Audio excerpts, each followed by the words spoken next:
Hi guys, it's Angie with Fun Endeavors Tie-Dye Lab. Today I'm making a double spiral hot water irrigation. I'll be back at the end of the video for the reveal.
Alright, so here's how the shirt turned out. What do you guys think?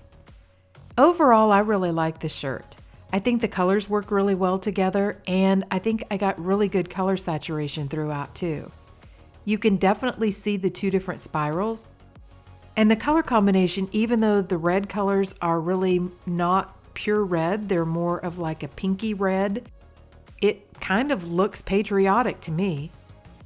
I don't know about you, but the dark blue in the middle connecting the two spirals kind of makes it look a little bit like a jester's hat. But what do you think? Drop me a comment down below and let me know. And if you enjoyed the video, I sure would appreciate it if you would like it and subscribe to my YouTube channel.